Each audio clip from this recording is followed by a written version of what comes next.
اعوذ باللہ من الشیطان اللعین الرجیم بسم اللہ الرحمن الرحیم الحمدللہ رب العالمین وصلی اللہ علی محمد وآلہ الطیبین الطاہرین المعصومین۔ ناظرین گرامی السلام علیکم ورحمۃ اللہ وبرکاتہ۔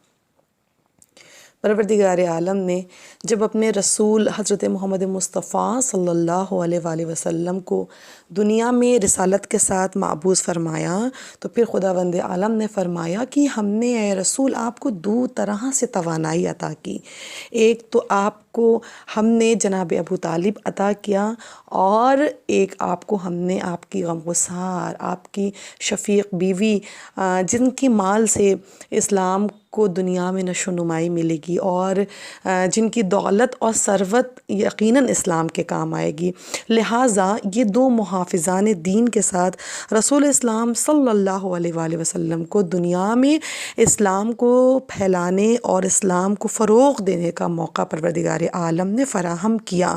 اور یہی وجہ ہے کہ جس سال جناب ختیجہ اور جناب ابو طالب کی وصال کا وقت ہے، رسول اسلام صلی اللہ علیہ وآلہ وسلم نے اس سال کو عام الحزن یعنی غم کا سال قرار دیا۔ ایک بہت ہی خوبصورت سا واقعہ یوں تو تمام تر اسلام میں، اسلامی تاریخ میں، جبکہ اسلام کس طرح سے کفار مشرکین اور کفار مکہ کے درمیان رائج ہوا اور کتنی تمام تر پریشانیوں اور مصیبتوں سے دوچار ہو کر ہم تک پہنچا، اس میں بہت سارے واقعات ملتے ہیں، لیکن ایک واقعہ جو جناب ختیجہ سلام اللہ علیہا کی شجاعت اور کس طرح اپنے اسلام کا اور رسول اسلام کا دفاع کیا اس کے متعلق ہے، آپ کے سامنے بیان کرتی ہوں کہ دانش مندان اسلام جناب ختیجہ سلام اللہ علیہا کے وجود اقدس کو تسلیم کرتے ہوئے فرماتے ہیں کہ جناب ختیجہ اسلام کی سچی وزیر تھیں اور جناب رسول خدا کو انہی کی مدد، حمایت اور محبت وجہ آرام و سکون نصیب ہوتا تھا۔ یعنی ذات اقدس جناب ختیجۃ الکبریٰ باعث راحت، باعث محبت، باعث تقویت، باعث نصرت کس کے لیے تھی؟ ذات جناب رسالت مآب صلی اللہ علیہ وآلہ وسلم کے لیے۔ اگر کوئی چاہتا ہے کہ جناب ختیجہ سلام اللہ علیہا کی قربانیاں، تحمل، بردباری، صبر، شکیبائی اور سخاوت کو دیکھے تو ایک واقعہ آپ کے سامنے بیان کرتی ہوں کہ بعثت سے 5 یا 6 سال بعد جب سورہ حجرات کی آیت 94 سے 95 کا نزول ہوا تو اس وقت اسلام کو کھلے عام پھیلانے کا حکم نازل ہوا، اور اس کے بعد حج کے موسم میں جناب رسالت مآب صلی اللہ علیہ وآلہ وسلم کوہ صفا پر آئے اور 3 مرتبہ اونچی آواز میں اعلان کیا، یا ایھا الناس انی رسول اللہ رب العالمین، اے لوگوں میں اللہ کا رسول ہوں اور اللہ کی طرف سے جو عالمین کا پالنے والا ہے۔ لوگ آپ کی طرف متوجہ ہوئے، آپ نے دوبارہ اعلان کیا اور کوہ مروہ پہ تشریف لائے اور اپنے ہاتھوں کو کانوں پر رکھ کر 3 مرتبہ بلند آواز میں کہا، ایھا الناس انی رسول اللہ، اے لوگوں میں اللہ کا رسول ہوں۔ اب جب اعلان رسالت سنا تمام بت پرست مشرکین نے تو غصے میں آپ کو دیکھنا شروع کیا۔ ابو جہل نے ایک پتھر اٹھایا اور بڑے غیظ و غضب کے ساتھ رسالت مآب کی جانب پھینکا۔ پتھر حضور کی دونوں آنکھوں کے درمیان ماتھے پر لگا۔ ابو جہل کے اس عمل کو دیکھ کر باقی کفار نے بھی پتھر پکڑے اور رسالت مآب کی جانب پھینکنا شروع کیا۔ اس حالت میں رسول اللہ تیزی سے ایک پہاڑ کی جانب چلے گئے اور ایک چوٹی پر جا کر ایک پتھر پر ٹیک لگا کر بیٹھ گئے۔ مشرکین مکہ آپ کو تلاش کرنے کی غرض سے ادھر ادھر بھاگنے لگے۔ اسی دوران ایک شخص حضرت علی علیہ السلام کے پاس آیا اور کہتا ہے کہ نعوذ باللہ محمد صلی اللہ علیہ وسلم مارے گئے۔ یہ سنتے ہی حضرت علی جناب ختیجہ کے گھر کی طرف دوڑے، دق الباب کیا اور جناب ختیجہ نے دروازے کے پیچھے سے پوچھا کہ کون ہے؟ مولا کائنات نے فرمایا میں ہوں علی۔ جناب ختیجہ نے کہا کہ محمد کہاں ہے؟ علی نے فرمایا مجھے خبر نہیں، لیکن تھوڑی دیر بعد مجھے بتایا گیا کہ آپ پر پتھر برسائے گئے، نہیں معلوم اس وقت آپ زندہ ہیں یا اسی وقت نعوذ باللہ خدا نخواستہ آپ کو شہید کر دیا گیا۔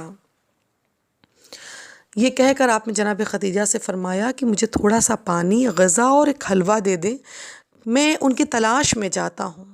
شاید اس وقت رسالت مآب اگر حیات ہوں انشاءاللہ تو وہ پیاسی ہوں یا انہیں کمزوری محسوس ہو رہی ہو، اور اگر ممکن ہو تو آپ میرے ساتھ آ جائیں۔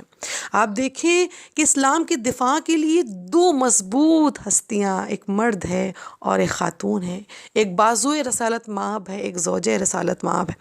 آپ دونوں اپنے گھر سے باہر آئے۔ جناب خدیجہ کچھ غذا اور پانی لے کر باہر آئیں اور حضرت علی علیہ السلام کے ہمراہ پہاڑ کی جانب چلنے لگی، یہاں تک کہ ایک پہاڑ پر پہنچ گئیں۔ حضرت علی نے جناب خدیجہ سے کہا کہ آپ درہ کوہ کی طرف جائیں اور میں پہاڑ کی چوٹی کی طرف جاتا ہوں۔ حضرت علی جب پہاڑ کی چوٹی پر پہنچے تو بلند آواز میں پکارنے لگے، یا رسول اللہ، آپ پر میری جان قربان، آپ کہاں ہیں اور کس طرف پڑے ہوئے ہیں؟ ادھر جناب خدیجہ درد بھری آواز میں پکار رہی تھیں۔ آپ دیکھیں کہ جناب خدیجہ کے الفاظ کس طرح دل کی گہرائیوں سے نکل رہے ہیں۔ من احس للنبی المصطفیٰ، من احس للربیع المرتضیٰ، من احس للمطرودہ فی اللہ، من احس لی ابا قاسم۔ مجھے برگزیدہ نبی کی خبر کون دے گا؟ مجھے پسندیدہ بہار کی خبر کون دے گا؟ مجھے اس شخص کی خبر کون دے گا جسے اللہ کی راہ میں نکال دیا گیا؟ مجھے ابا قاسم کی خبر کون دے گا؟ اسی دوران جناب جبریل امین پیغمبر خدا پر نازل ہوئے۔ جناب جبریل امین کو جب رسالت مآب میں دیکھا تو آپ کی آنکھوں میں آنسو آ گئے۔ آپ نے کہا، تم نے دیکھا کہ میری قوم نے میرے ساتھ کیا سلوک کیا ہے؟ مجھے جھوٹا کہا گیا ہے، مجھے نکال دیا گیا ہے، مجھ پر حملہ کیا گیا ہے۔ جبریل امین نے فرمایا، یا رسول اللہ، اپنا ہاتھ مجھے دیجیے۔ آپ نے اپنا ہاتھ جناب جبریل امین کو دیا۔ جبریل امین نے اپنے پروں کے نیچے ایک مخملی قالین کو نکالا اور اسے پہاڑ پر بچھایا اور رسالت مآب کا ہاتھ پکڑ کر اس مخملی قالین پر بچھایا۔ اب اللہ کے مقرب فرشتے ایک ایک کر کے حضور کی خدمت میں حاضر ہونے لگے اور اجازت چاہنے لگے کہ اگر پیغمبر خدا انہیں اجازت دے دیں تو ان تمام مشرکین اور کفار کو اسی وقت ہلاک کر دیں۔ پیغمبر خدا، لاکھوں سلام ہو میرا اس رحمت للعالمین پر جو جسم پر اتنے زخم کھانے کے بعد عجب تاریخی جملہ ارشاد فرماتے ہیں کہ میں اس دنیا میں رحمت للعالمین بن کر آیا ہوں۔ میں اس دنیا میں دنیا پر رحمت خداوندی کا آئینہ دار بن کے آیا ہوں۔ ان پر عذاب نہ پہنچائیے۔ دعونی وقومی فإنہم لا یعلمون، مجھے اور میری قوم کو چھوڑ دیجئے کیونکہ وہ نہیں جانتے۔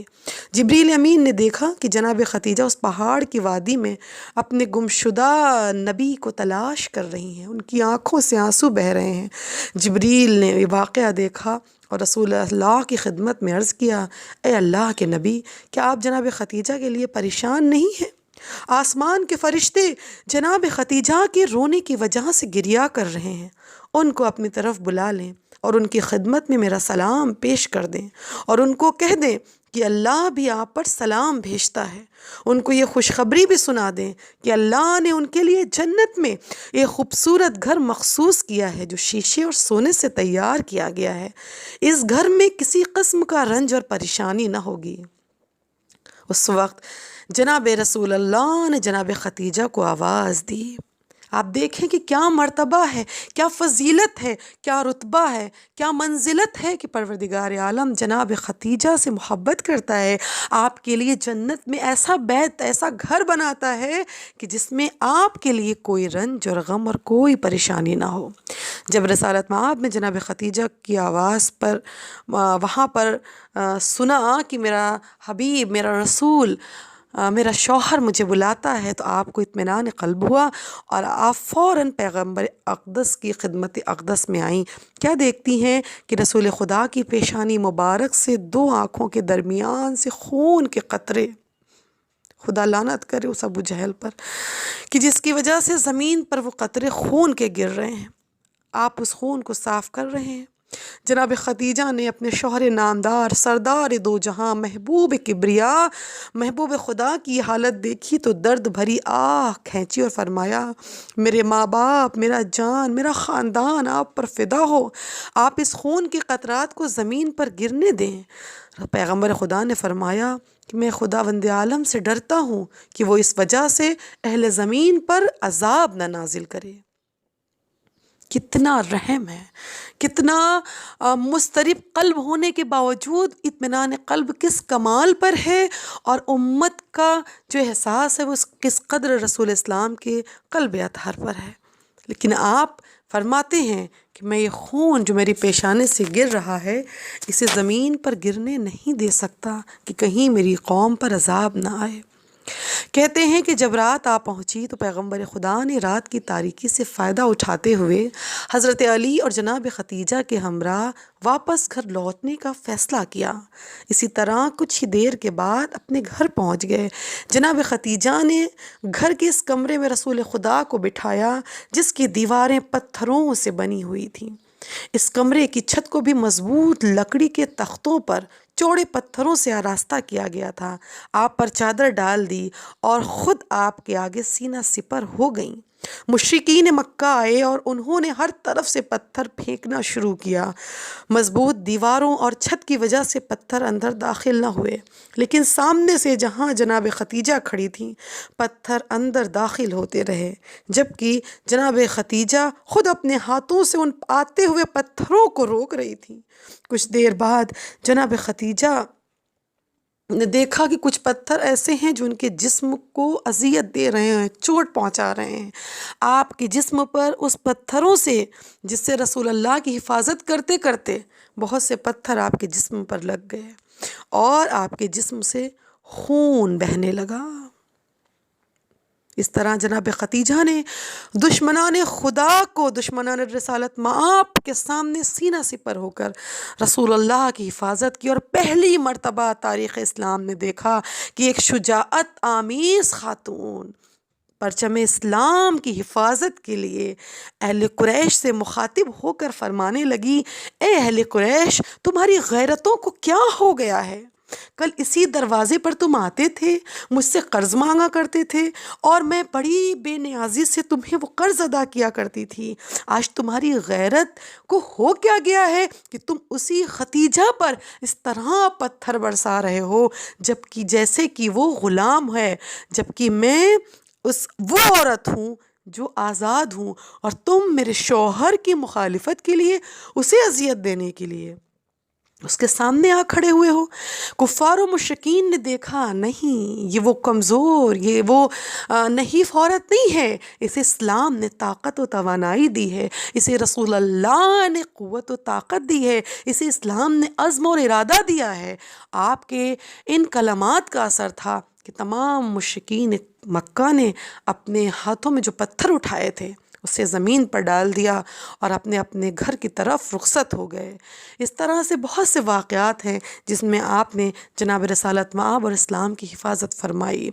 آج وصال جناب خدیجۃ الکبریٰ ہے، ہم دعا کرتے ہیں پروردگار عالم کی بارگاہ میں کہ شہزادی جناب فاطمہ زہرا کو ان کی ماں کے غم میں، ان کی ماں کے دنیا سے گزر جانے میں صبر عنایت فرمائیں، اور ہم سب تمام کنیزان جناب فاطمہ زہرا اور دنیا میں جو بھی چاہنے والے ہیں سرکار سید الشہداء حضرت رسالت مآب اور معصومین علیہ الصلوۃ والسلام کے سب کی جانب، سب کی خدمت میں ہم تعزیت پیش کرتے ہیں کہ آج ملکۃ العرب جدہ ماجدہ ام البطول کا یوم وصال ہے اور ہم سب غمگین ہیں۔ ہماری مادر ہیں، یقیناً جب شہزادی کی ماں ہیں تو یقیناً ہماری بھی ماں ہیں۔ اس دن پر ہم خود بھی اشک بار ہیں۔ رسالت مآب کو آپ کی اس عظیم زوجہ کے وصال پر تعزیت پیش کرتے ہیں۔ السلام علیکم ورحمۃ اللہ وبرکاتہ۔